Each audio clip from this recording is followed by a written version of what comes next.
द्वादशी की कथा। सूत जी कहते हैं ध्वजारोपण झाड़ी लगाना सब पापों को हरने वाला व्रत कहते हैं। ब्राह्मण, क्षत्रिय, वैश्य इनमें से जो कोई भगवान के मंदिर में ध्वजा लगाता है वह ब्रह्मादि देवताओं से पूजनीय होता है। गंगा जी का स्नान, यमुना जी का स्नान, तुलसी का पूजन, शिव का पूजन, वह सब ध्वजारोपण के बराबर है। नित्य नियम करके विष्णु जी का पूजन करें, दो स्तंभ धाता विधाता का पूजन करें, अक्षत हल्दी चंदन से 20 हाथ लीप भूमि को पर अग्नि स्थापित करें, घी और खीर से 108 आहुति देवें, ध्वजा को भगवान के मंदिर में ले जावें, स्तंभ युक्त ध्वजा विष्णु जी के मंदिर के द्वार शिखर पर बांधे, अक्षत चंदन पुष्प धूप दीप से विष्णु का पूजन करें, भगवान की स्तुति करें। हे चैतन्य रूप विष्णु जी, आप प्रसन्न होइए, आप सारे जगत में व्यापक हो, माया से मोहित लोगों को आप दूर दिख पड़ते हो। हे भक्त वत्सल जनार्दन, तुम्हें बार बार नमस्कार है। इस प्रकार स्तुति कर विष्णु जी को नमस्कार करके ब्राह्मणों को भोजन करावें और दक्षिणा देवें। दक्षिणा देवें। जो ध्वजारोपण करता है, जितनी बार ध्वजा पवन से हिलती है उसके उतने ही पाप नाश को प्राप्त होते हैं। जो पुरुष बांधी हुई ध्वजा को देखकर नमस्कार करते हैं उनके भी पाप का नाश होता है। नारद जी कहते एक पुरातन इतिहास सुनाते हैं। पूर्व काल में सतयुग में सुमति नाम वाला एक चंद्रवंशीय राजा था। वह भगवान का भक्त हरि की कथा सुनने वाला, अहंकार रहित सप्तद्वीप का राजा था और सत्यवती नाम की उसकी बड़ी पतिव्रता स्त्री थी। दोनों ने अनेक तालाब, कुएं और बावली बनवाई।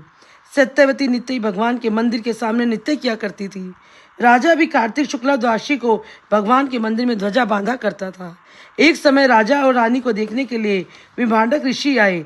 मुनि का आगमन सुन राजा व रानी उनका बड़ा सत्कार किया। राजा रानी की ऐसी श्रद्धा और नम्रता देख मुनि राजा से पूछने लगे कि हे राजन, भगवान को प्रसन्न करने के और भी साधन हैं, परंतु हमारी ध्वजारोपण में इतनी श्रद्धा क्यों है, सो आप कहिए। राजा कहने लगा कि हे महात्मन, यह बड़ा आश्चर्ययुक्त इतिहास है, सो सुनिए। मैं पहले मालिनी नाम वाला कुमार की चुगली करने वाला, धर्म की द्वेषा, देवता और ब्राह्मणों को द्रव्य को हरने वाला, गौर तरह ब्राह्मण का नाश करने वाला, मांस आदि खाने वाला, चोर, पंपट तथा महापापी शूद्र था। सदा मदिरापान और वैश्य गमन करता था। हमारे ऐसे कर्म देखकर भाई बंधुओं ने हमको त्याग दिया। मैं वन में आकर टूटे हुए विष्णु के मंदिर में रहने लगा और वन के मृग आदि जंतुओं को मारकर अपना निर्वाह करने लगा। इसके पश्चात विंध्याचल पर्वत पर रहने वाली कोकिलिनी नाम वाली निषाद की कन्या, जिसने अपने पति को मार दिया था, वह दुष्ट भूख से व्याकुल हुई और हमारे पास आई। हम दोनों ने अपना अपना वृतांत एक दूसरे को सुनाया। इसके बाद वही भी हमारे साथ रहने लगी। एक समय संयोग में जिस दिन कार्तिक शुक्ला द्वादशी का दिन था, हमने वह कपड़े को बांधकर उसकी झंडी सी बनाई और दोनों ने खूब मदिरा पीने से विहिल होकर वह झंडी हाथ से लेकर नाचते रहे। सारी रात नशे में नाचते रहने के कारण प्रातः समय हम दोनों की मृत्यु हो गई। तब अविनाश के दूतों ने हम दोनों को आकर फांसी से बांध दिया और मारते मारते यमपुरी ले जाने लगे। इतने में ही विमान लेकर भगवान विष्णु के दूत भी वहां पहुंच गए और यम के दूतों को धमकाने लगे कि मूर्खों, तुम पापियों को यमपुरी ले जा सकते हो, धर्मात्माओं को नहीं। परंतु यमदूत भी क्रोध में आकर कहने लगे, ये दोनों महापापी हैं, इन्होंने आयु पर्यंत कोई धर्म का कार्य नहीं किया। भगवान के पार्षद कहने लगे कि माँ, खेद की बात है कि तुम्हें धर्म और अधर्म का कुछ भी ज्ञान नहीं। जो बात वेदों के अनुकूल है वही धर्म है और जो वेदों विरुद्ध है वही पाप है। ये यद्यपि आयु पर्यंत महापापों में रत रहे, परंतु इन्होंने कार्तिक शुक्ला द्वादशी को भगवान के मंदिर में झाड़ू दी, दीपक जलाया, नृत्य किया, चाहे अनजाने में ही इन्होंने ध्वजारोपण किया, मंदिर में झाड़ू दी, दीपक जलाया, परंतु इससे इनके सब पाप नष्ट हो गए। इसलिए यह विष्णु लोक में जाने योग्य है, यमपुरी में नहीं। राजा ने कहा कि इतना कहकर भगवान के दूत हम दोनों को विमान में बिठाकर विष्णु लोक को गए। वहाँ हम करोड़ वर्ष तक आनंद के साथ वास करते रहे। फिर इतने में ही वर्ष इंद्रलोक में रहे। इसके बाद वहाँ मृत्यु लोक के श्रेष्ठ कुल में आकर राजा हुए। कोकिली नाम की निषाद कन्या मेरी रानी बनी। यहाँ भी भगवान की कृपा से अतुल संपत्ति है। जो हमने अनिच्छा से ही ध्वजारोपण की थी, उसका यह फल मिला।